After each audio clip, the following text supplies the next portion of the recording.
사랑하는 여러분, 오늘은 종려주일입니다. 예수님께서 죽음을 앞두고 예루살렘에 입성하신 것을 기념하여 지키는 주일이 되어집니다. 그리고 이 종려주일부터 예수님이 부활하시기 전까지를 우리는 고난주간이라고 합니다. 예수님께서 나귀의 새끼를 타시고 예루살렘에 들어가실 때에 많은 사람들은 그의 겉옷을 펴서 길에 펴였고 종려나무를 가지고 흔들면서 호산나 호산나 다윗의 자손이여 찬송하리로다 하면서 예수님께서 이제 그 땅을 고치시고 해방하실 것을 기대하면서 예수님을 영접하였습니다. 그러나 그런 군중들이 끝내 그 주간에 예수님을 외면하면서 며칠이 못 되어서 십자가에 못 박으소서 십자가에 못 박으소서 하면서 예수님을 죽이는 일에 동참하게 되어집니다. 여러분, 오늘 나는 어떤 모습으로 예수님을 영접하고 있는지, 또 어떻게 우리가 주님의 고난과 죽으심을 동참하고 있는지 우리가 돌아보기를 원합니다. 이번 우리 고난 주간에는 우리 모두가 특별 새벽 기도회를 통해서 우리가 연약한 육신을 깨우고 또 새벽을 깨우면서 우리 모두가 주님의 고난에 동참하기를 원합니다. 사도 바울은 내가 그리스도와 함께 십자가에 못 박혔다라고 고백을 하였고, 내가 내 안에 내가 사는 것이 아니라 내 안에 그리스도께서 사시는 것이다 라고 고백을 하였습니다. 과연 나는 내가 십자가에 함께 못을 박혔는가? 내 안에 그리스도의 영이 오늘도 나를 이끄시는 그 삶을 살아가고 있는지 한번 돌아보기를 원합니다. 저는 이번 고난주간의 한 주간을 생각하며 우리가 기도회를 돌아보면서 연약해진 우리의 영을 깨우사 십자가의 사랑과 은혜를 회복시켜 주옵소서. 우리가 눈물로 씨를 뿌릴 때에 하나님께서 올 한 해도 우리가 기쁨으로 단을 거두는 그런 놀라운 축복의 시간이 되게 하여 주옵소서. 저는 그렇게 기도하고 있습니다. 오늘 우리가 코로나로 인해서 여전히 불안과 두려움이 가시지 않지만, 여러분, 우리가 기도하지 않으면 소망이 없다, 이런 책임과 사명을 가지고 우리가 함께 기도하며 살아가야겠습니다. 여러분, 우리가 이러한 믿음을 가지고 우리의 가정과 교회와 나라와 민족을 위하여 기도할 때에 하나님께서 우리에게 충만한 은혜와 눈물이 아니고서는 감당할 수 없는 그런 큰 감사의 은혜가 넘치는 주간이 되시기를 주님의 이름으로 축복합니다. 오늘 이 시간에 우리가 종려주일에 주님의 고난과 죽음에 동참하는 마음으로 우리가 성찬식에 거행하기 전에 우리가 그 성찬의 의미를 살펴보기를 원합니다. 먼저 첫 번째로 우리가 알아야 할 것은, 여러분, 성찬은 예수님이 제정하셨습니다. 여러분, 기독교는 세례와 성찬을 성례로 거룩한 예전으로 지킵니다. 예수님도 친히 당신이 세례를 받으셨습니다. 예수님께서 부활하시고 승천하실 때에 제자들에게 말하기를 너희는 가서 모든 민족으로 제자를 삼아 아버지와 아들과 성령의 이름으로 세례를 주라 하면서 세례를 베풀라라고 명령하셨습니다. 또한 성찬은 예수님이 잡히시기 전날 밤에 제자들과 식사하시면서 떡을 떼시며 이것을 받아 먹으라, 이것은 내 몸이라 라고 말씀하셨고, 또한 잔을 나누시면서 이것을 너희가 마시라, 이것은 너희를 위하여 흘리는 나의 피라 라고 말씀하시며 이와 같은 예식을 거행함으로 성찬을 제정하셨습니다. 여러분, 교회의 표지라라는 말이 있습니다. Mark of the Church라는 말이 있습니다. 교회의 표지. 여러분, 표지라는 것은 참된 교회가 되게 하는 증거 내지 표시를 의미합니다. 여러분, 이 칼빈의 기독교 강요에 보면 교회의 표지는 말씀 선포와 성례와 권증이라 라고 그렇게 나오고, 우리가 개신교, 우리 기독교는 이것을 지키고 있습니다. 우리는 하나님의 말씀이 오늘 우리가 올바르게 선포되어져야 하는 것입니다. 또한 세례와 성찬이라는 이 성례가 올바르게 교회에 집행되어져야 하는 것이며, 우리가 권증이라고 해서 우리가 교회의 악덕이 있는 것을 교정해야 하는 것이고, 교회의 바른 상태를 유지하기 위해서는 반드시 교회가 치리가 필요하다라고 말하고 있습니다. 그래서 교회가 교회되기 위한 그 요소, 교회의 표지가 있다라는 것이죠. 여러분, 그런가 하면 성도가 하나님과의 온전한 교제와 또 하나님과의 온전한 소통을 위해서 우리가 은혜를 받게 하는 은혜의 방편이 있습니다. 은혜의 도구라고 하는데 이것은 말씀과 기도와 성례가 있다라고 이야기합니다. 하나님께서는 오직 성경의 말씀을 통해서 자신의 뜻을 우리에게 나타나셨고 은혜를 베푸십니다. 여러분, 구약 시대에는 꿈이나 환상이나 또는 자연의 현상이나 또는 천사들을 보내시고 또한 그 선지자와 같은 사자들을 보내면서 말씀을 주셨지만 이제 신약과 구약이 정경으로 하나님의 이 성경으로 정해졌을 때에는 완성된 후에는 오직 성경만이 오류가 없이 교회된 우리에게 하나님의 말씀을 들려지게 한다라는 것입니다. 그래서 목사는 이 말씀을 풀어서 여러분들에게 전달하는 것이지 제가 어떤 새로운 계시나 새로운 것을 여러분들에게 전달하는 것은 결코 아니다라는 것입니다. 또한 우리는 기도를 통해서 우리의 이성과 바른 의식과 분명한 목소리를 가지고 하나님께 감사하고 회개하고 간구하는 그런 기도를 올려드리는 것입니다. 그러므로 하나님은 성경의 말씀을 통해서 우리에게 말씀하시고 우리는 기도를 통해서 하나님과 소통하는 그런 거룩한 영적 존재인 것입니다. 이렇게 교회의 참된 표지와 참된 교회의 표지와 또 이 은혜의 이 방편에 있어서 공통점은 말씀과 성례, 세례와 성찬이다라는 것입니다. 그래서 어거스틴은 설교를 눈에 보이지 아니하는 하나님의 말씀이다 하였습니다. 이걸 이제 불가시적 은혜라고 얘기하는데, 눈에 보이지 아니하는 하나님의 말씀은 설교를 통하여 하나님의 말씀이 증거되어진다라는 것입니다. 그리고 또한 눈에 보이는 하나님의 말씀이라 해서 성례가 그렇다라는 것이죠. 가시적인 은혜로 우리가 세례를 행하고 또 성찬을 참여하면서 보이는 하나님의 말씀을 받아 먹는 것이다 라고 그렇게 말씀하고 있습니다. 여러분, 세례가 무엇입니까? 여러분, 세례는 예수님과의 연합이며 내가 하나님의 자녀됨을 나타내는 표입니다. 여러분, 포도나무에 가지가 있고 이 가지가, 포도나무라는 것은 포도나무의 원가지에 잘 붙어 있기 때문에 그 열매를 통해서 알 수 있는 것이죠. 마찬가지로 우리가 예수 십자가의 은혜로 속죄함을 받아서 예수님과 연합하여 하나님의 자녀가 되었을 때 받는 표가 바로 세례라는 것입니다. 여러분, 우리는 세례를 통해서 예수 그리스도의 몸된 교회 공동체의 일원이 되었다라는 것을 나타내는 것입니다. 그리고 성찬이란 이 바로 세례받은 하나님의 자녀가 떡과 잔을 나누는 예식을 통해서 그리스도의 몸과 피가 우리를 살게 하는 참된 양식이 됨을 나타내고 보여주는 것입니다. 그래서 여러분, 우리가 한순간만 예수 십자가의 은혜를 우리가 기억하는 것이 아니라 반복적인 성찬을 통해서 일생 동안 우리가 은혜 안에 거하는 것을, 그런 삶을 나타내는 예식이 바로 성찬이 되는 것입니다.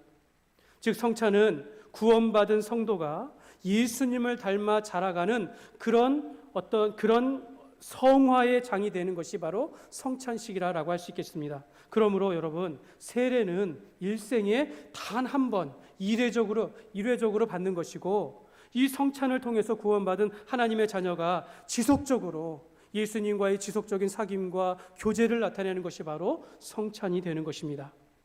예수님은 이 성찬 예식을 거행하시는 것을 너무나도 원하셨습니다.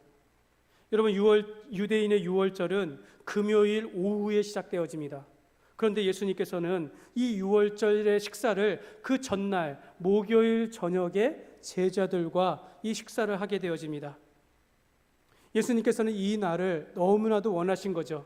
유월절의 그 날이 중요한 것이 아니라 유월절의 그 의미를 가지고 바로 제자들과 식사하기를 원하시고 이 성찬식을 제정하기를 원하신 것입니다. 예수님께서는 이것이 끝나면 그날 밤에 잡혀서 고난을 받으시며 돌아가시려는 것을 알고 계셨습니다.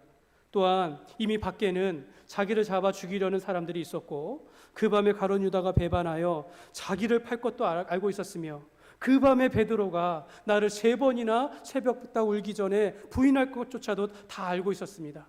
제자들은 그 밤에 예수님 앞에 누가 크냐, 이제 하나님의 나라가 도래하면 누가 크냐 분쟁하는 가운데서도 예수님께서는 이 날을 원하시면서 성찬식을 제정하시면서 그날 밤에 예수님께서는 제자들의 발을 씻기시고 너희가 서로 사랑하라 라는 새 계명을 선포하시고 성찬식을 제정하여 이 제자들과 함께 새 언약의 이 예식을 제정하게 되어집니다.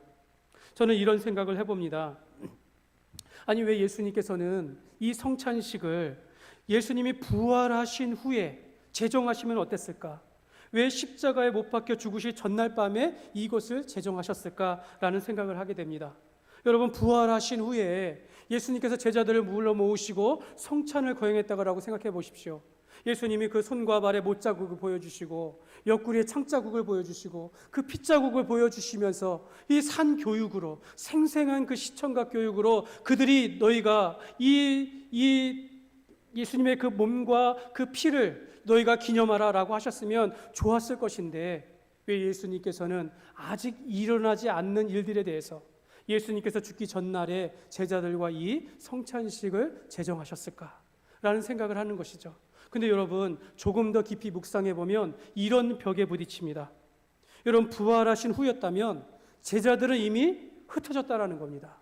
이미 제자들은 도망갔다라는 거죠. 이미 그들은 나를 떠난 예수님 앞에 패배감을 갖게 되어지고 죄책감에 시달리는 삶을 살고 있다라는 것입니다.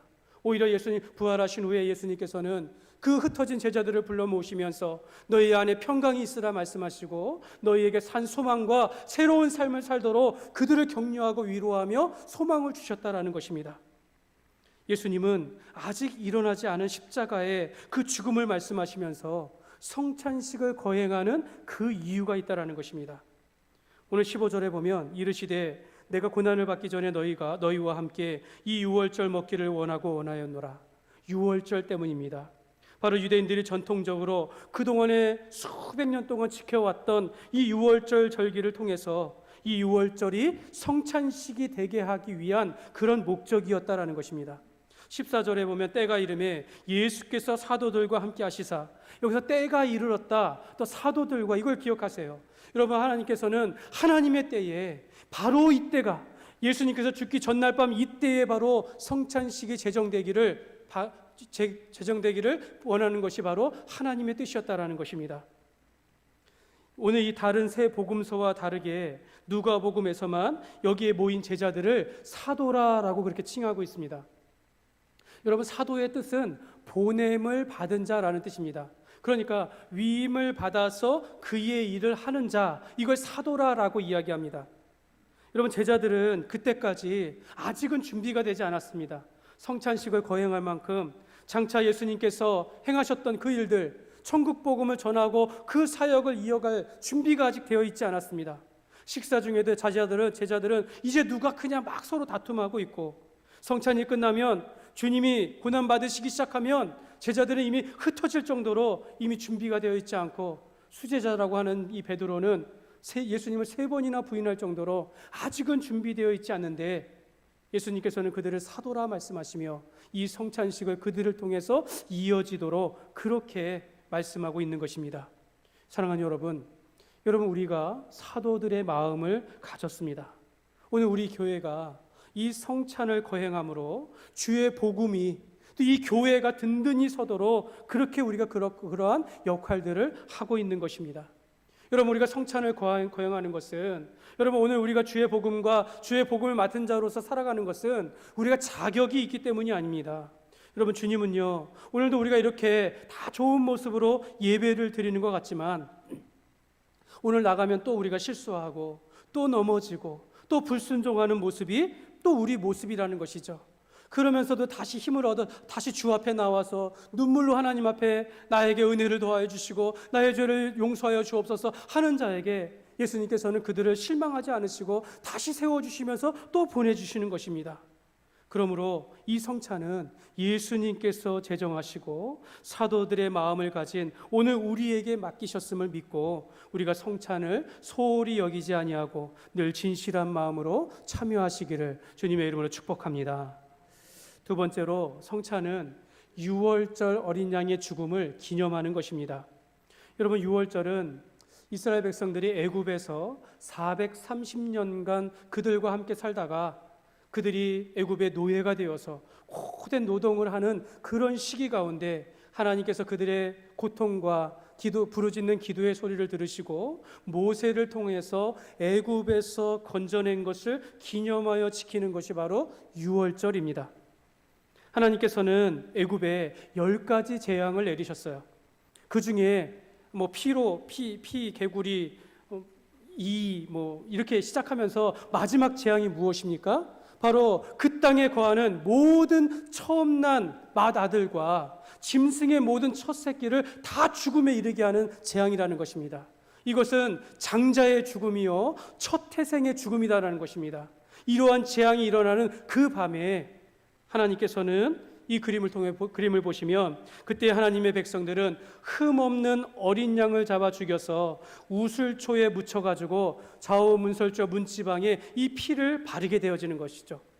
그리고 그 밤에 그 잡은 고기를 구워서 먹고 누룩을 넣지 아니하는 무교병과 쓴나물을 먹으면서 그 밤을 지나가게 되어집니다.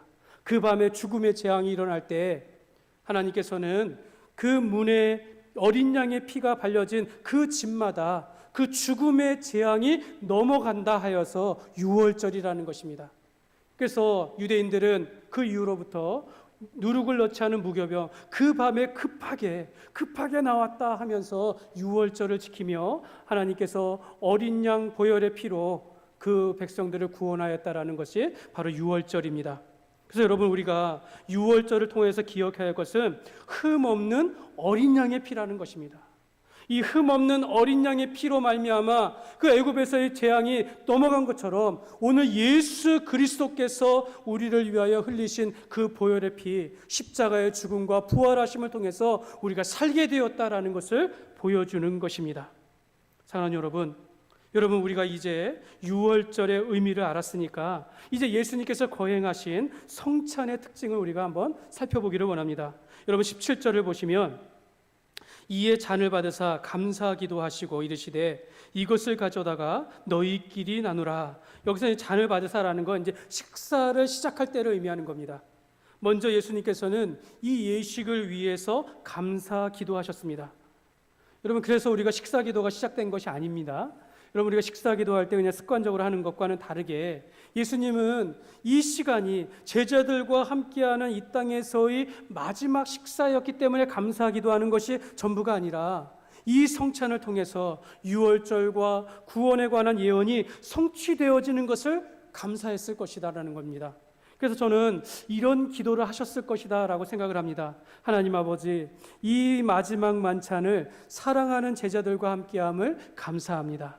이제야 유월절의 모든 뜻을 보게 하시고 다가올 고난과 죽음을 통하여 떡과 잔을 나누면서 유월절의 구원을 이루게 하심을 감사합니다. 이제 제자들이 아버지의 뜻을 쫓아서 나를 이어서 이 예식을 이어 행하며 받은 구원과 은혜를 감사하며 전하며 살아가는 사도들이 되게 하여 주옵소서.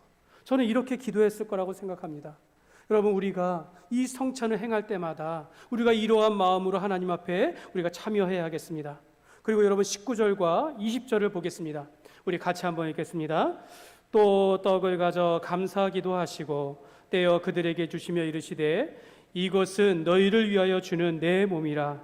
너희가 이를 행하여 나를 기념하라 하시고 저녁 먹은 후에 잔도 그와 같이 하여 이르시되 이 잔은 내 피로 세우는 새 언약이니 곧 너희를 위하여 붓는 것이라. 아멘. 여러분, 이것이 성찬인데요, 떡과 잔을 취하여 먼저 하나님 앞에 감사 기도하고 이것을 제자들에게 나누어 주면서 그 의미를 가르쳐 주셨다라는 것입니다. 여러분, 떡과 잔을 드시며 감사 기도하는 것은 여러분, 이 떡과 포도주가 단순히 우리가 먹는 땅의 양식이고 음식을 나타내는 것이 아니라 이것이 예수 그리스도의 몸이요 피가 됨을 상징하여 보여주는 것이다라는 것입니다. 여러분, 그런데 초대교회 성도들은 예수님께서 제정하신 이 성찬을 따라 이렇게 행하다가 오해를 받아서 박해받다가 죽는 일도 벌어지게 되어집니다. 여러분, 초대교회 성도들이 로마의 박해를 피해가지고 숨어서 카타콤에서 모여서 숨어서 예배를 드리고 이 성찬식을 계속해서 진행하는데, 여러분, 이들이 떡을 먹고 또 잔을 나누는데 그들이 말하기를 이것은 예수님의 몸이요 피라는 거예요. 그러니까 사람들이 모함하는 겁니다. 저 사람들이 사람들의 몸과 피를 먹는 자들이다 하면서 당시의 기독교인들이 식인종처럼 오해를 받고 모함을 받아서 그들을 그 빌미를 가지고 데려가다가 그들을 박해하며 죽게 하였다라는 것입니다. 여러분, 이러한 오해가 있어도 그들은 이 떡과 잔을 나누면서 예수님의 몸과 피를 나누었다라는 것입니다. 여러분, 그렇다고 해서 우리 카톨릭 천주교에서와 같이 이 떡과 포도주가 곧 예수 그리스도의 몸과 피가 실제하는 것이다 라고 하면서 이걸 우리가 화채설이라고 하는데, 이것을 지키는 것은 아니다라는 겁니다. 여러분, 그들은 이 같은 일들을 하면서 자신들이 이 떡과 피가 예수님의 몸이요 피이기 때문에 절대로 흘리면 안 되는 거예요. 남기면 안 된다라는 거예요. 그래가지고 그들은 끝나면 이 모든 것을 다 사제들이 먹었다라는 겁니다. 그래가지고 사제들이 이 떡을 다 먹고 술을 먹으면 포도주를 먹으면서 취했다라는 그런 말도 생겨나게 된 것입니다. 사랑하는 여러분, 우리는요 이 떡과 포도주를 마실 때 주님의 몸과 피가 영적으로 임재하였다라고 믿고 행하는 것입니다. 그러니까 살아계신 하나님께서 이 가운데 우리와 함께하여 주시고 성령 안에서 우리가 이 떡과 피를 나누지만 이 가운데 우리 가운데 하나님께서 그리스도의 몸과 피를 우리에게 생각나게 하시고 그 가운데 우리가 은혜를 받게 하여 주시고 우리가 다시 살게 하는 거룩하게 하시는 그 능력과 은혜가 이 가운데 임한다라는 것을 우리가 믿고 행하는 것입니다. 사랑하는 여러분, 우리 이 마태복음 26장에 보면은 예수님께서 이렇게 말해요. 받아서 먹으라. 이것은 내 몸이니라. 너희가 다 이것을 마시라. 그러니까 마치 너희가 진짜 먹듯이, 내 몸을 먹듯이, 내 피를 마시듯이 이 떡과 잔에 참여하라라는 것입니다. 여러분, 이것은요 하나님께서 우리 안에 임재하여 역사하신다라는 그런 뜻이다라는 것입니다. 사랑하는 여러분, 기독교는요 체험의 종교입니다. 어떤 신비한 능력을 받고 병자가 나음을 입고 가난한 자가 부자가 되어지는 그런 체험이 아니라, 여러분, 우리가 받은 구원이 실제라는 것입니다. 내가 예수님께서 십자가에 못 박혀 죽으신 것, 나를 위하여 나의 죄를 대신해서 고난을 받으신 것, 그것을 내가 믿고 내가 입으로 시인하여 마음으로 영접하면 그게 실제가 되어 너희가 구원을 받고 하나님의 자녀가 된다라는 것을 나타내는 것입니다. 여러분, 어떤 우리가 공로를 쌓고 많이 드리고 뭔가 선한 일을 하는 것을 통해서 우리가 구원을 받는 것이 아니라 바로 예수님을 내가 믿습니다라는 그 고백 위에 내 몸을 먹고 예수의 피를 마신 것과 같이 성령님께서 우리 안에 역사하셔서 그 사람을 이제 죄가 가리움을 받고 하나님의 자녀가 되었음을 보여주는 것입니다. 여러분, 오늘 우리가 성찬을 행할 때에 우리가 이러한 하나님 앞에 구원받은 백성들이 오늘도 살아가는 힘을 얻게 하여 주시고, 내가 이 땅 가운데 또 넘어지긴 하지만 내가 주 안에서 힘을 얻어서 살아간다라는 것이죠. 그러므로 우리가 이 성천을 행할 때마다 살아계신 하나님을 경험하며 우리 안에 충만한 은혜를 받고, 또 우리가 하나님의 영 가족으로서 깊은 가족으로서의 그런 동질감을 얻고 새 힘을 얻는 복된 시간이 될 줄 믿습니다. 마지막으로 여러분, 성찬할 때 우리가 조심해야 할 것이 있는데 미움과 분열의 죄악입니다. 사실 여러분, 예수님께서 거하시는 이 성찬 가운데는 가룟 유다는 없었어야 할 것이나 가룟 유다도 함께 했다라는 겁니다. 여러분, 사복음서에 보면은 어떤 데에는 가룟 유다가 있었다라고 이야기하고 어떤 데는 없었다라고 이야기하는데, 적어도 확실한 것은 예수님께서 식사하실 때까지는 가룟 유다가 같이 있었다라는 겁니다. 여러분, 가룟 유다는 그래 없었다라고 생각하지만, 여러분, 베드로는 왜 있어야 합니까? 조금 있으면 나가서 오늘 예배 잘 드리고 나가가지고 또 예수님을 부인하면서 살 텐데, 3번이나 부인할 텐데 베드로가 있어야 했을까? 여러분, 이 제자들이 누가 크냐라고 분쟁하는 거예요. 그런데 이러한 제자들을 다 놓고 예수님께서는 성찬을 거행하셨다라는 겁니다. 여러분, 이 그림을 보면 이것은 레오나르도 다빈치의 최후의 만찬입니다. 그럼 이탈리아 밀라노의 한 수도원에 가면 가로가 거의 9m, 또 세로가 5m가 되어지는 이 성화가 다 이게 그려져 있습니다. 근데 여기에 보면은 예수님의 12 제자가 다 함께 식사하고 있는데, 그런데 예수님께서 이 가운데 나를 팔 자가 있느니라 라고 했을 때에 그 반응의 모습들이 나타나 있다라고 말합니다. 그래서 베드로가 하나님 앞에 그 사람이 누굽니까 하면서 급한 모습도 있고, 또 예수님을 사랑하는 요한의 모습도 있고, 분쟁하며 이렇게 산만한 모습. 그러니까 이 성찬이 어떻게 보면 굉장히 산만한 자리였다라는 거죠. 그런데 오직 예수님만이 평안하셨고 그 가운데 중심을 지키시며 화목하셨다라는 뜻입니다. 사랑하는 여러분, 초대교회 때에 이 성찬에 참여하는 성도 가운데는 여러분 부자도 있었고요, 가난한 자도 있었고, 사회적으로 높은 지위에 있는 자나 과부나 고아와 같은 소외된 자들도 있었다라는 겁니다. 당시에는 아직도 신분 제도가 있었기 때문에 주인도 있었고 종이 되어 있었는데, 이제 모두가 예수님을 믿기 시작하니까 모이기 시작한 거예요. 그런데 성찬을 당시에는 그럼에도 모든 성도들이 한 몸 한 떡에 참여하는 것입니다. 고린도전서 10장 17절에 떡이 하나요 많은 우리가 한 몸이니 이는 우리가 다 한 떡에 참여함이라.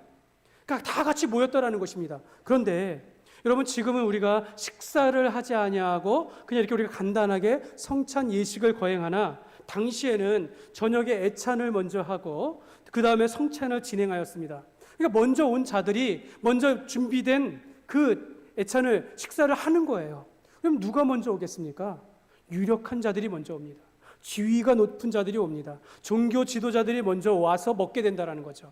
주인이 먼저 와서 먹게 된다는 거죠.